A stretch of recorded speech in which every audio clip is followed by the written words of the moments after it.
وزارت کارهای داخلی جمهوری مردم روسیه روز 7 اکتبر سال 2023 خبر داد که کارمندان پلیس و اداره زندانها در حدود نوع زوب و پلیانه یک کوریر شرکت یاندکس تاکسی را هنگام اجرای فرمایش یک محبوس دستگیر کردند.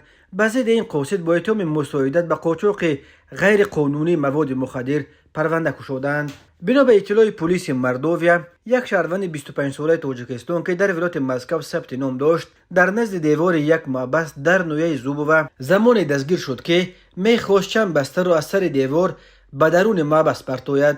در این بسته ها چند تلفن موبیلی و همچنین 93 گرم مواد مخدر نوع حشیش یا چرس پیدا کردند. بنا به فریضه تفتیشات، یک محبوس این زندان توسط مسنجر برایش آوردن تلفن ها و مواد مخدر را فرمایش داده است. در ویدیو کوتاه لحظه بازجوییش، جوان تاجیک که در شرکت یاندکس تاکسی همچون کوریر کار میکرد گفت که نمیدونست در درون بسته هایی که میبرد مواد مخدر پنهان کردند.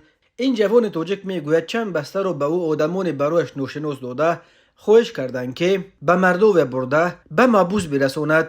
جوان با ماشین تاکسی از مسکو 450 کیلومتر رو طی کرده تا زوب و پلیان آمده است، ولی هنگام به درون محبس پرتافتن دستاویز دستگیرش کردند.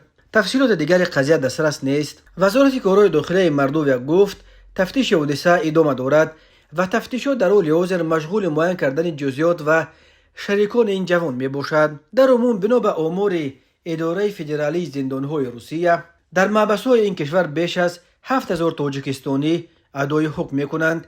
بسیاری آنها برای جنایت‌های چون تخلب اسناد، عبور غیر قانونی مرز روسیه، دزدی و قاچاق مواد مخدر زندانی شدند، ولی آنها هم زیادند که در روسیه برای آدمکشی، غارتگری و جنایت‌های دیگر سنگین محکوم به سالهای طولانی محبس شدند.